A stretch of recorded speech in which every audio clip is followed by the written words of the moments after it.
Hi guys, it's Christina with the Heart Acre Homestead and the Geocache family. And I'm sitting in the garden and I'm pondering. I woke up really early this morning, like I usually do every morning. I call it my God time. And I couldn't fall back to sleep.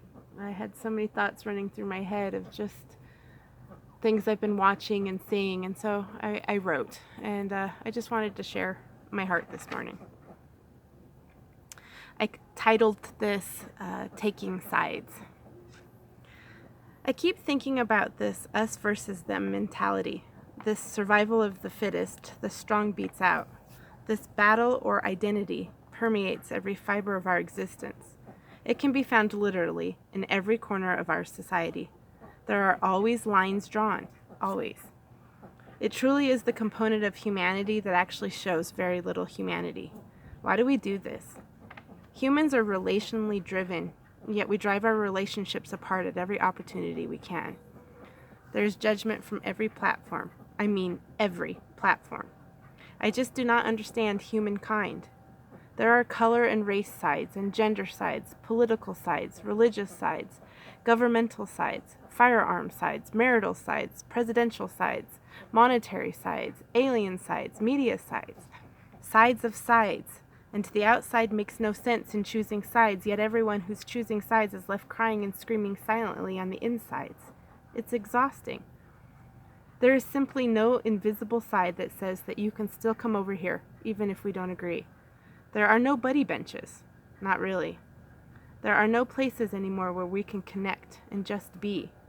We can't play with each other because we're too busy hiding the chalk and spray painting the walls and peeing in the sandbox and smashing each other's toys. I'm so tired. I literally carry the comments, words, and thoughts of everyone's sides while I desperately try to not climb alongside any one side at all. It is a daily, sometimes moment-by-moment battle that even when I'm hurt or angry, I try to not seat myself on the benches of any particular side. I try. At least I try.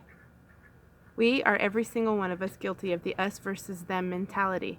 We build those walls, we hide the chairs, we turn off the lights, and then we giggle behind the closed doors at the misfortunes and the hurts that others are struggling with. We join in on the hurt people mentality. We call names, we tease, and we perpetuate a cycle that seems can't ever be broken. If we're unable to come from a place of understanding, then we draw that line in the sand with our heels dug deep, and we answer the problem with the, well, I'm better than that, I'm better than you. And then we turn our backs and judge others for not helping the problem that we are very much still a party to. Our backs are turned from the reality that none of us wants to be alone. We laugh. We laugh like the schoolyard bully, only now we use the social medias to attack and wound. Hands and eyes can't be visibly bruised and broken while we bloody our opponents with our quippy memes and our downright ugliness.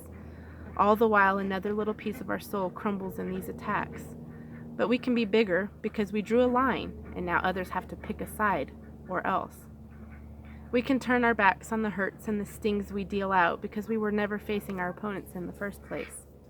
The computer and the phone screens give us this armor to be bold and brave while we kick someone else in the face, bragging all the while how much better we are. I cry. I literally cry as I read and I hear the judgment that is passed off so often. Then I beat myself up for judging the judges. What is the fix for these lines that have been drawn? How do we erase the magnitude of the sides when in all actuality every side is right? I hate that I can listen to a situation and fully agree with both sides. What's wrong with me that I can't pick a side? Am I better off for not being able to stand on the right while looking into the eyes of those on the left? Am I blessed because the top doesn't look better on the bottom? Am I ahead of the curve because I just don't want to play the game where someone gets left out? My heart aches.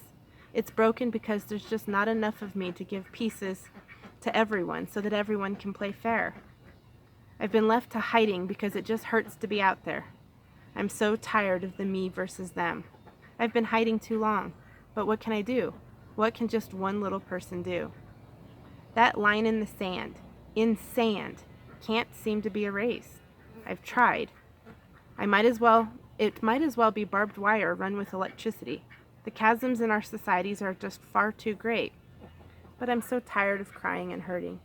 I think the fix is just a resolution. I think the fight is won by not playing the game, but choosing another one. The broom for sweeping the line away is that I'm not turning my back anymore. These battles are won by defeating the versions of ourselves that quit, that give up, that name call, and that laugh.